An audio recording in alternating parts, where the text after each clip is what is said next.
Hello, everyone.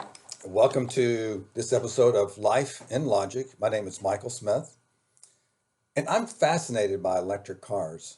And for the past 15 years or so, I've been doing motor controls and automation. So it's something that I understand. And the technology is evolving fast. I mean, if you're over the age, or if you're under the age of 40, your next car will probably be an electric car. And maybe even if you're over the age of 40. Uh, we have a strong history of rapid adoption of technology. Think of the smartphone, MP3 players, streaming video, video conferencing. Even before that, you think of email versus fax, and, and DVD versus VHS, and express shipping, instead of regular mail. Uh, and if you're a legacy automaker and you don't pivot quickly to electrification of your fleet, you'll be out of business. Just like kerosene oil lamps, passenger rail service, transatlantic cruise ships, and the Pony Express. Technology advances and it will collapse your industry. And it's goodbye. See you later. Ford and GM and Chrysler and Fiat, BMW, Mercedes, all of these legacy high-end or well-known brands are going to have a tough time to survive. Gas stations will become electric stations, and they still sell at gas. There'll always be gas, a purpose for gas, at least for the next probably 50 years or so. But there'll be more food and convenience stores or simply rest stops. And actually, they make more money on those items than they ever do on gasoline.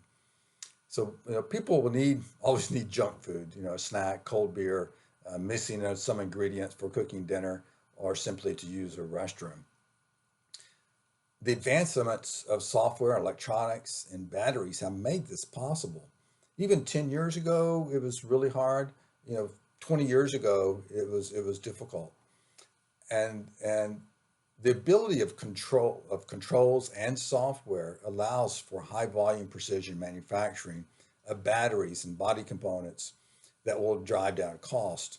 And continuous connectivity of the transportation fleet will provide this constant feedback loop of of you know of information that feeds into the design and feeds into efficiency and just goes to make for a better product and quicker delivery of new ideas to the market.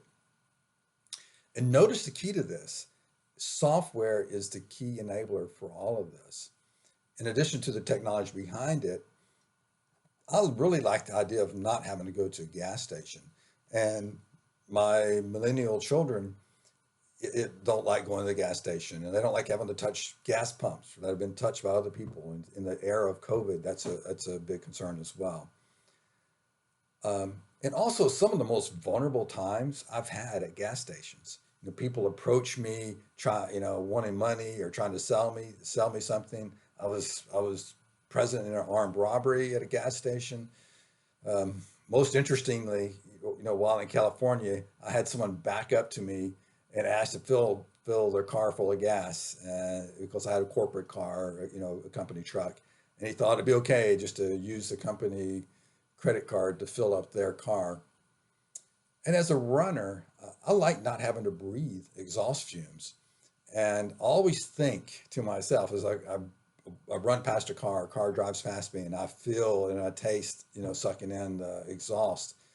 And when you think about it, how hard is it to maintain pollution controls in all the cars is really difficult, even once a year when you do an inspections, right? But they'll probably go to the last minute to fix an emissions problem just so they don't have to spend the money. And even if it's operating perfectly, there are unsafe components of engine exhaust. And why would we continue to do this if there is an alternative? And really, just this generation, or the generation, the 30-year-olds, plus or minus 10 years, they're accustomed to plugging things in and plugging technology in to perform their jobs. It's just a natural thing. At the end of the day, plug in your phone, plug in your iPad, etc. Or if you plug it in, you expect it will take a little while to charge it up, and you just you just factor that into your day. And doing this with a car is just an extension of something they're already doing. One of the complaints about electric cars is charging time. And this too will become mute point. There's a huge amount of capital being invested in battery technology. And the physics is there to solve this problem. It's a matter of can we build it reliably? Can we build it in high volume? And this will be solved. And don't think oil and gas industry will disappear. There are significant products that are made by petroleum, you know, petroleum products. Most components in an electric car, or at least many components of an electric car, are dependent upon oil. Just the pollution and environmental impact are better managed and better regulated in a plant or in a production industrial production facility, as opposed to transportation tailpipes of cars. And there are many people, when you think about it, there are many people that said we would never have heavier than air flight in an airplane.